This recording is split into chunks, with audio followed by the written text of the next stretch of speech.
Hello and welcome to the latest installment of a discussion. Anton, hello, nice to see you again. Good evening, Uh, Jack. You all right? I'm not bad, thanks. How are you? Good, thank you. Good to hear. A lot has happened since we last recorded, last spoke together. There's been ingoings, outgoings. We've had a game. We've got another one coming up in just over a week's time. Um, First of all, pretty much as soon as we recorded and got everything sorted and had everything edited for the previous episode, we saw two departures from the club. Ones that perhaps slightly surprising, but I can also understand the reasons why. On loan with Neil Eardley and Stephen Quinn to start off with. Uh, did you kind of see them coming? Neil Early, I think so. Yeah. Obviously came into the squad. I think a lot of people had a lot of hope with him. Obviously nicknamed the Postman, expected him to be bombing down that wing with a lot of assists with crosses or free kicks, but for some reason it just didn't quite work out for him. I don't know if it's fitness wise or face didn't fit. I'm not really quite sure, but a chance for him, as Jimmy's come out and said, to go and get some game time and try and make his career last that one or two more seasons by actually playing week in, week out at a critical stage. Obviously, he was only on contract till the summer anyway, so it gives him some game time. So it was a good out, in my opinion, certainly. Yeah, and like I said, Stephen Quinn joining up with Nigel Clough again at Mansfield, I think it's going to be a pretty important asset for them. For Absolutely. me, yeah, for me, he's a top Go on, player at mate. this level. Look, Yeah, he joins up with Nigel for the third time in his career. Sheffield United, obviously the Brewers, are now Mansfield. Mansfield have got a relatively youngish kind of squad, so added experience in for them. Nigel's coming in, obviously taken from relegation strugglers to 5 points off the playoffs since I last looked. So it's a valuable addition for him.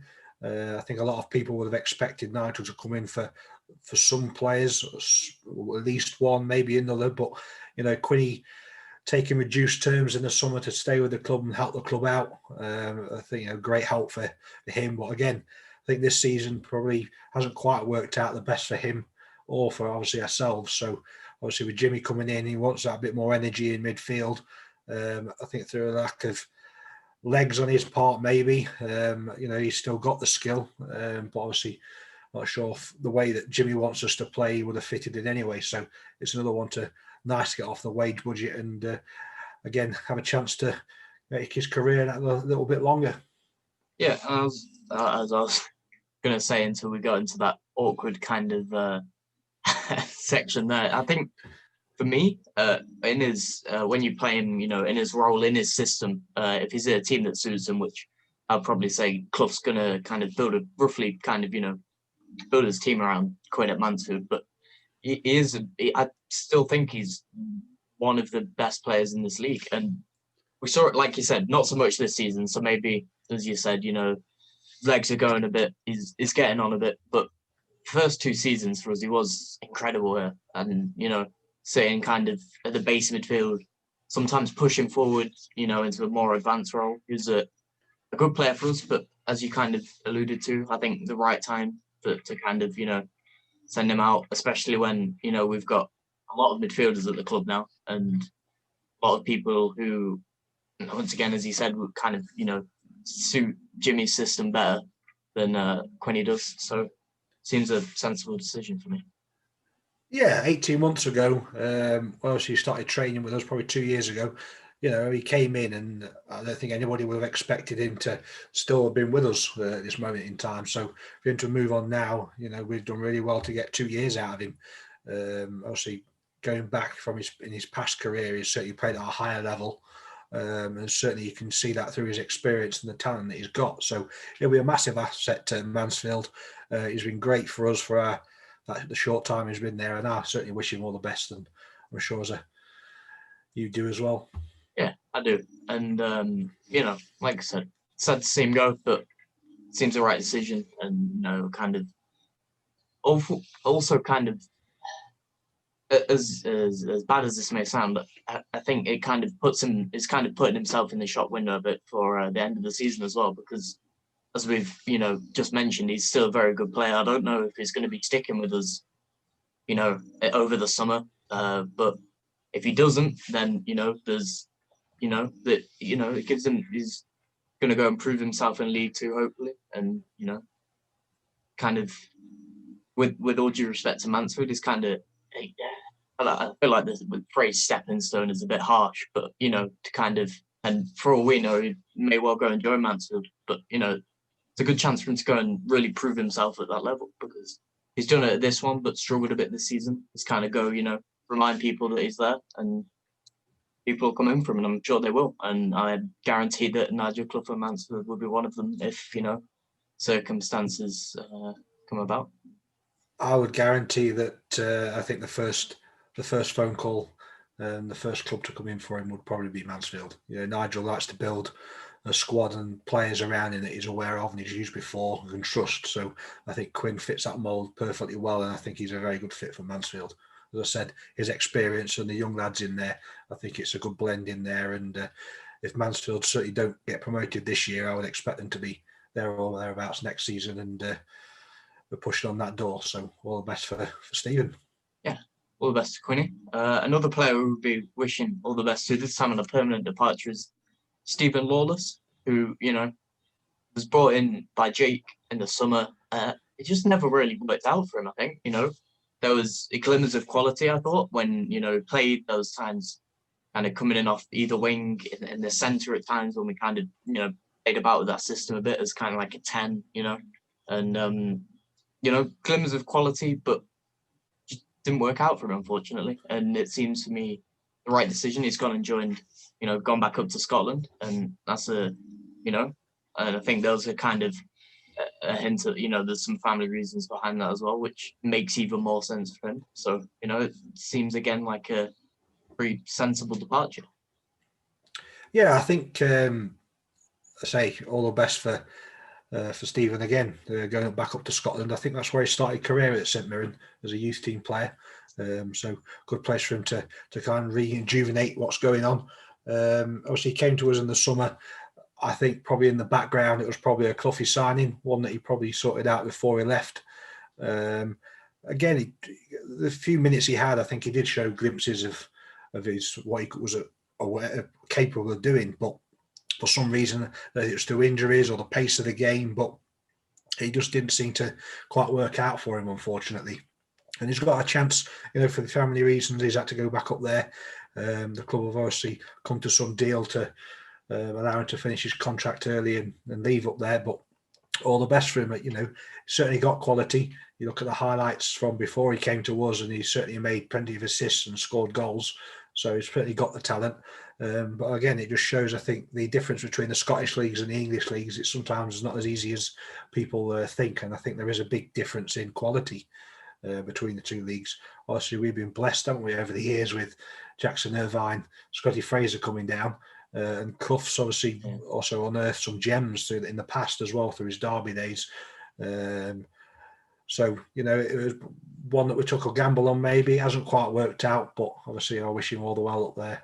And I say a chance for some of our new signings to come in and make a name for themselves. Yeah, and like I said, I think it's a sensible decision for me.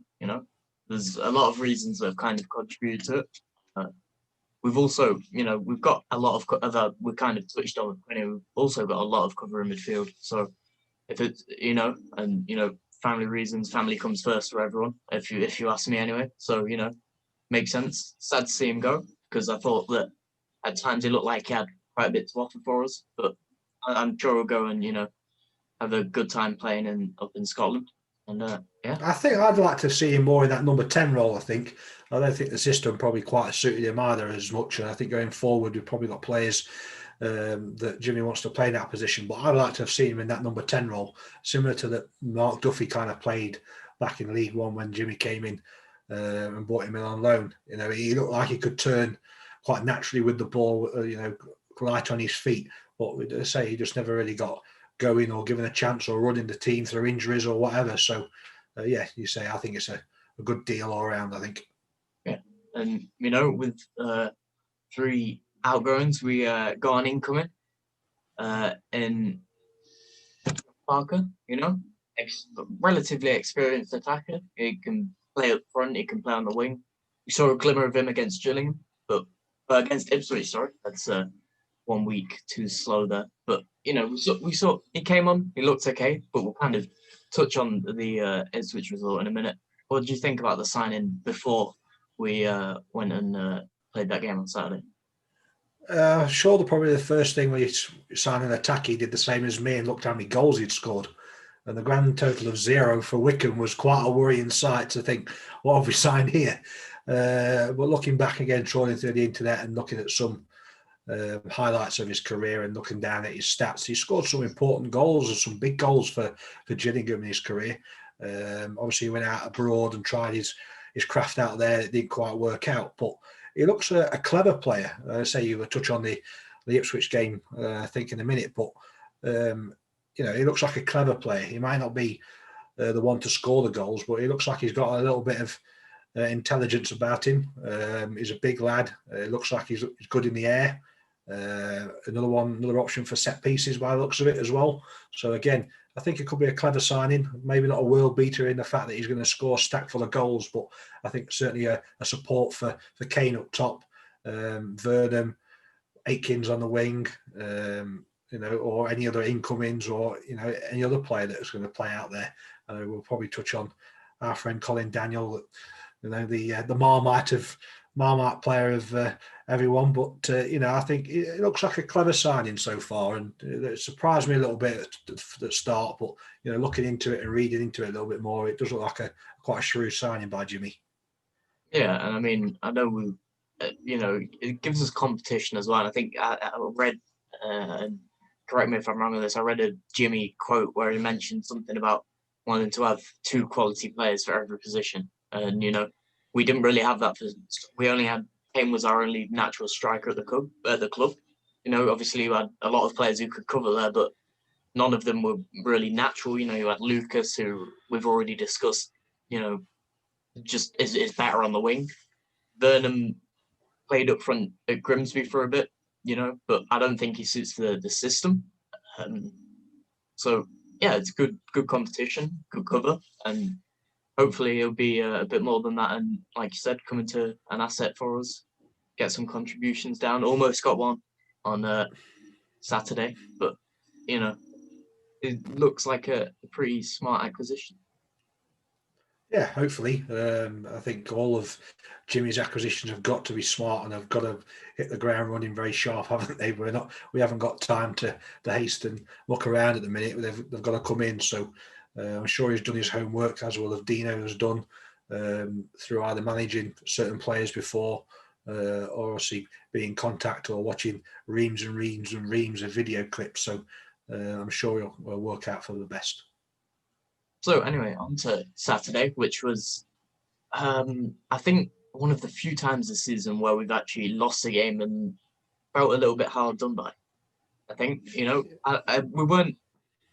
Ipswich weren't great, we weren't great, and it looked like the kind of game that would just fizzle out into a 0-0, and unfortunately it didn't for us. But I was really impressed with how much more, and we didn't get the clean sheet this week, but we look like we've come on leaps and bounds with defensive organisation. And, we saw Hayden Carter back there again.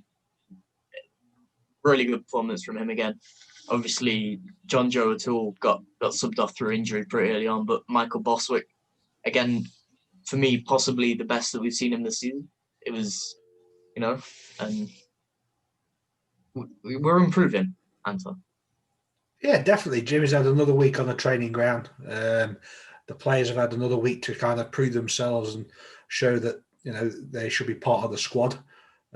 Jimmy's had another week to get his ideas across, his organisation across with Dino, how they want us to play, how they want us to set up.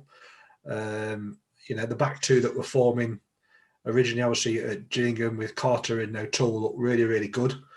Started off on Saturday again with the same pairing, and unfortunately JJ obviously missed out and had to come off through injury. But Michael Boswick was probably one on my list that I thought that might we look at getting moved on, but I thought he probably played his best game in a Brewers shirt at the weekend.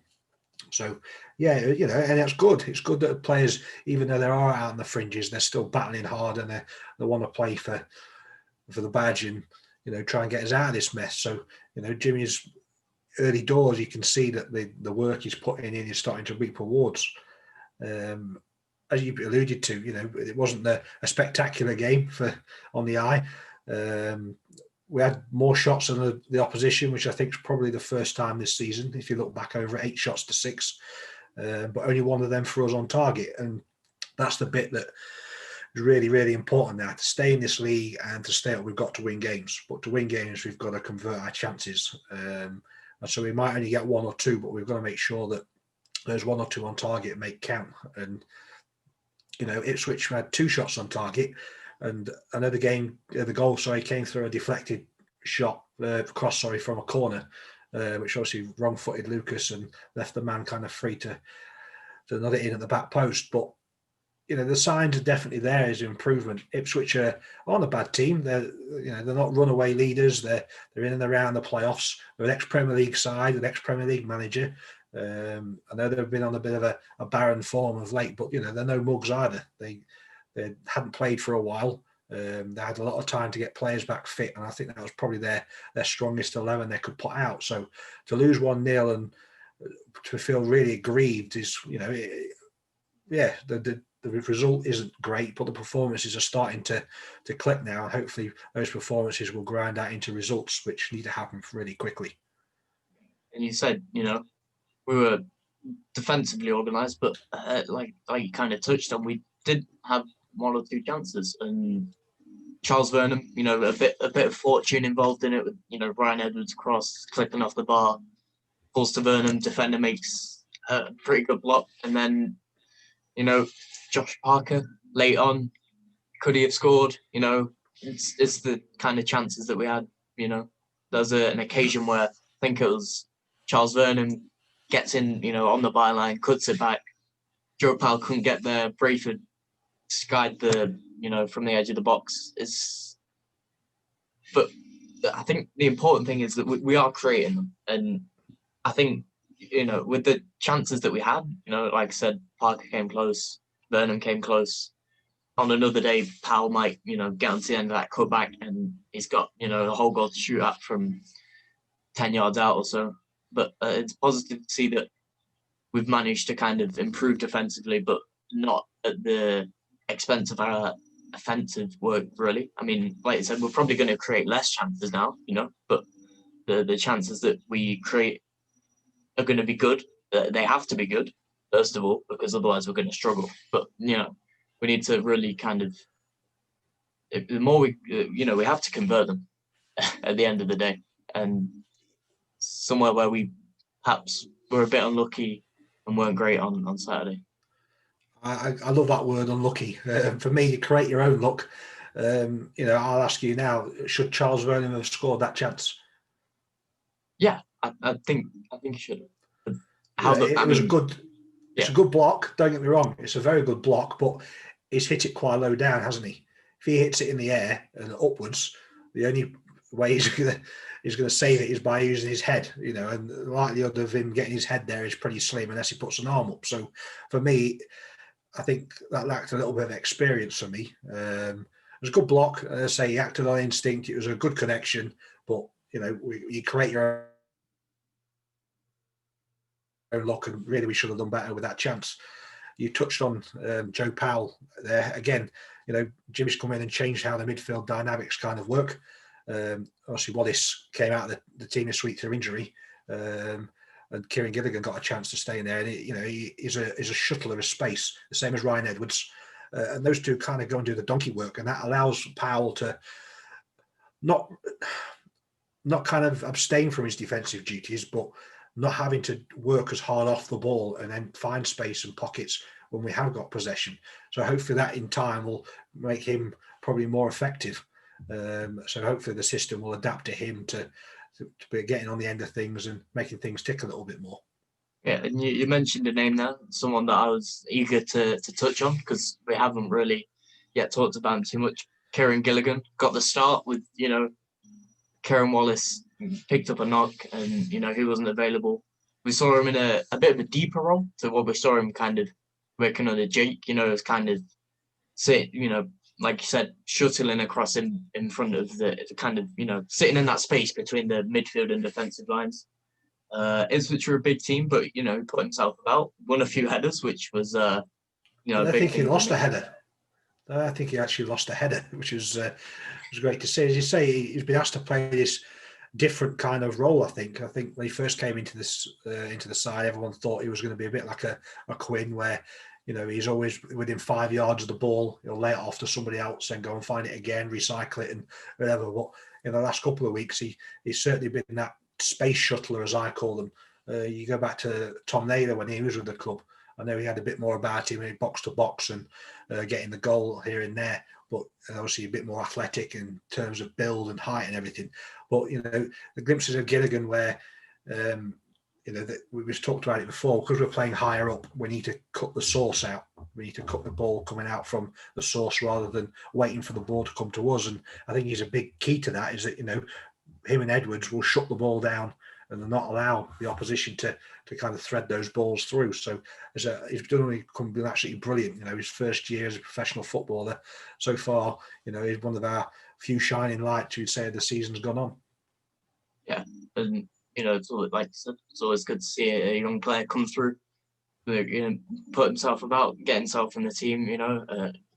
Pretty composed performance is how I put it. Didn't look out of his depth, first of all, which he hasn't throughout this entire season, which for me is a really important thing because, you're a midfielder, you're an integral part to the team. You don't want to be running around like a headless chicken.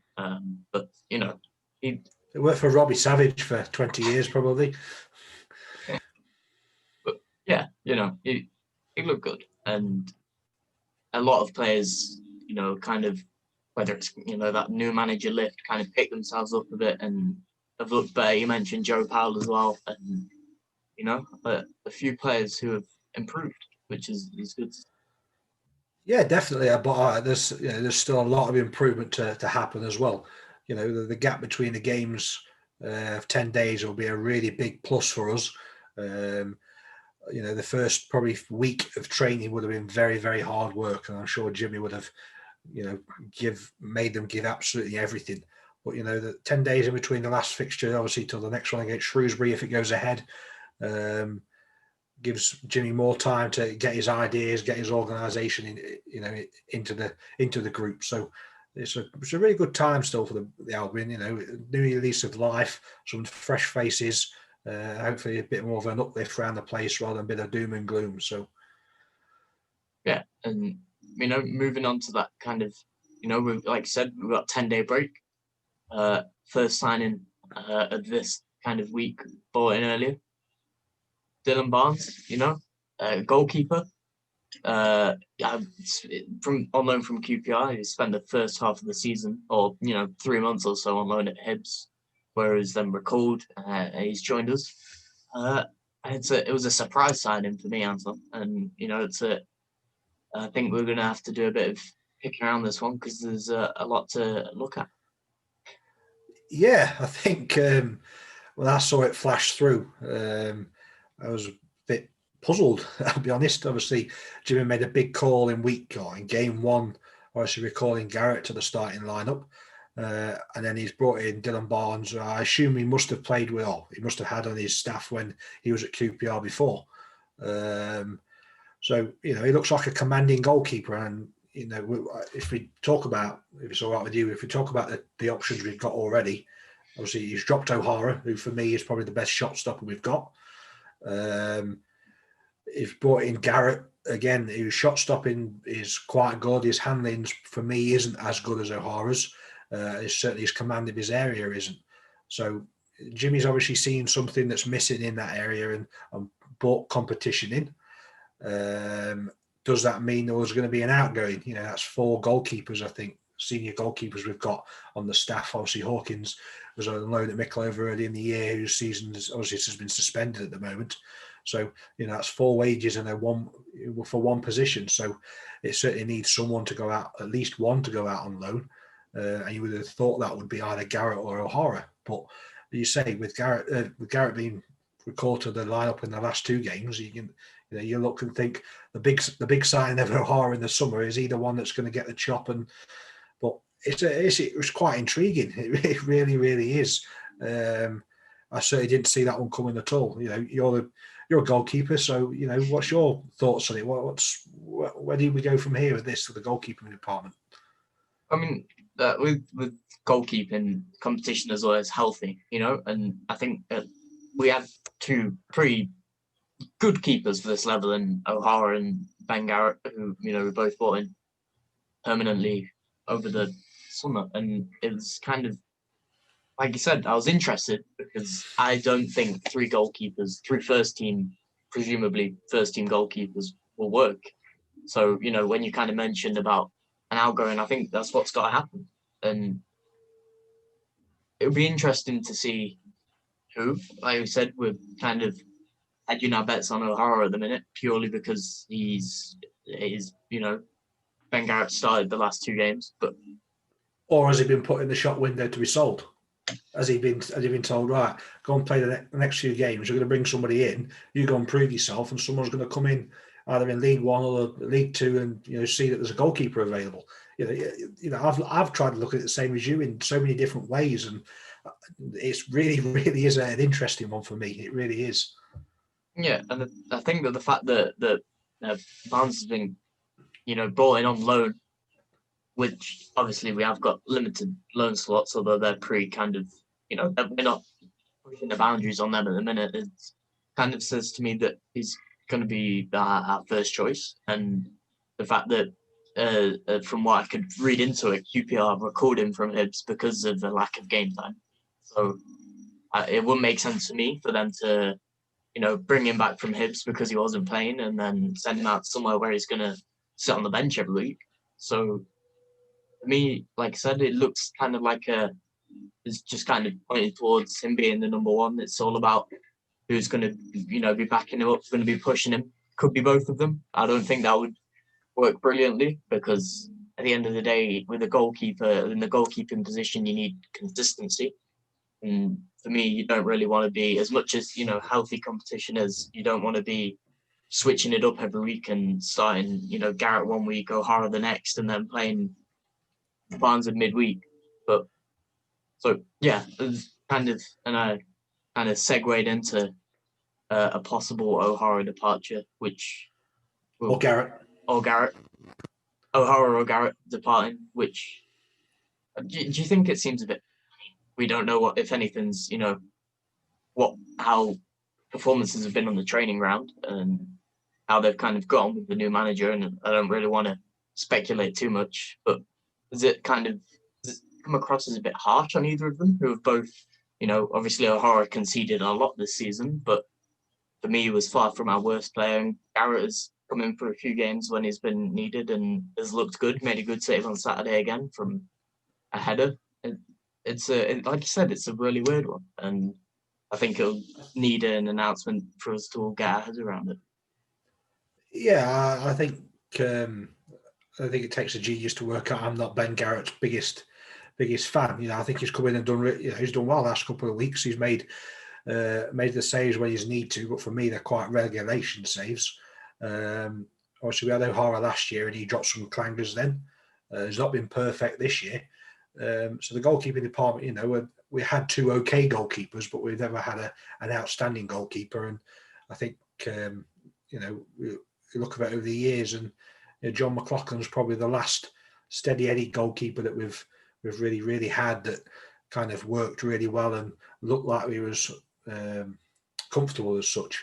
But you talked about loan signings a second ago, and as you say, this Dylan Barnes has been brought back from Hibs, obviously not been playing, and come out again on loan to us. So you were expecting to get game time. Any loan that, certainly at our level, you got to add 5, I think, in your match day squad. I think it's really key that in those 5 loans, that if you're bringing loans in primarily from higher base clubs, they've got to be loans that can fit into your first 11, that improve the 11 and the quality we've got on the pitch. Yeah, it's great to have maybe one on the bench or two on the bench that have come on and changed the game, but it's their positions and their slots that are quite vital in lower league football, obviously with the finances, certainly at the minute. So, I wouldn't expect any loan signing to be sitting on the bench and not getting any game time. So it'll be interesting to see what happens with Vasilev as well. If he continues, or obviously there might not be a clause in there where it can be terminated or can be recalled. But obviously you've got Carter, who's a definite starter. You would expect Claire to be starting in the next couple of weeks. You've got the goalkeeper now. So, it's these loans are really, really vital. So it'd be interesting to see what happens. Yeah. And, we've got a good history with the loan signings as well, especially if I go back to the Championship. There was obviously that season, the first season up there when we bought in Corley Woodger and Christensen on loan from Fulham, and they were two really important players for us. So long may that continue, I guess. And we've kind of... Sorry, Anton, do you want to... No, I was going to say, you look over the years and some of the loan signings we've had have been really key. You look back on Jimmy's first spell, he bought in Mark Duffy on loan. Not sure if Tom Nader was a loan to start with or he actually came on a permanent. I can't quite remember, but he has made some good signings in the past. He's made some very poor ones as well. But the loan market is certainly an area that lower league clubs, as I said, they need to utilise well. And when we've been in our backs against the wall, as you say, in the Championship, certainly that first season, bringing in Corley Woodrow, and for me, Hans Christiansen was absolutely fantastic. He was with a big difference for me. The second year I was in the Championship, the loans weren't quite as spectacular and didn't probably help us as much. So, they're a big side of what we need to do. Obviously, money must be tight as well. So it's getting the right deal from the higher clubs to bring these players in. They have to play.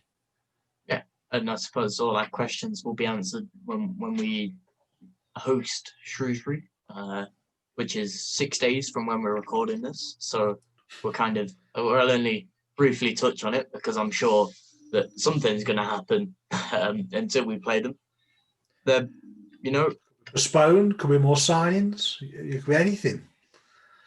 But one thing that will happen is when we do play them, it's going to be a really difficult fixture, and they're in really good form at the minute. They're sit 17th, but it doesn't really reflect on how they've been. They got rid of Sam Ricketts, and since then it's been kind of uphill. They've beaten Lincoln, beaten Hull, beaten Doncaster, are all teams that we've failed to beat, first of all, and teams that are kind of up the higher end of the table. We perhaps should have beaten Shrewsbury earlier in the season, but I think it's going to be a very different Shrewsbury side that we face possibly on Tuesday. Yeah, they played obviously the FA Cup game Tuesday night. Before that, I think the last game was the 29th of December against Blackpool. They were on a 5-match unbeaten run before then. You speak to anyone that obviously knows me prior to Jake's sacking and obviously Jimmy's appointment. But before actually Steve Cottrell was appointed at Shrewsbury, he was the one that I would have said to go out and get. And he's turned that club around fantastically. When we played them away earlier in the season, I thought they were very, very poor. Obviously, we conceded right at the end. I wouldn't say we were unlucky. As I said before, you make your own luck, but we certainly deserved, again, some more out of that game. But, their performances against a lot of the big boys in the league have been clear to see, and Steve Cottrell certainly turned them around, obviously, and we wish him well on his recovery from COVID. And hopefully the game does go ahead next week. Obviously, there is COVID in the Shrewsbury camp, so it'll be interesting to see if they play their game on Saturday. Obviously, then on with those on Tuesday. So hopefully, we'll have a game to talk about next week. But things, you just don't know what's going to happen, do you? In this COVID world at the moment. But yeah, such an upturn in form. It's fantastic to see, and certainly from a man that expert and Albion player, obviously been around the job in various Portsmouth. I think he's managed Birmingham. So he's got some good experience in there. So yeah, it won't be easy by any means. Yeah, like you said, first of all, wish Steve Cottrell all the best on his recovery, and like you said, he's done a really, really impressive job at Shrewsbury. And I don't think there was ever doubts of the quality of their squad. But, you know, like you said, the performances weren't there. He's come and turned it around. And yeah, I mean, is it a bit soon for me to be asking for your score prediction for next week, Anton? Or are you going to take a stab? I'm going to stick to 1-0. We're still going to stick to 1-0. That a permanent thing now?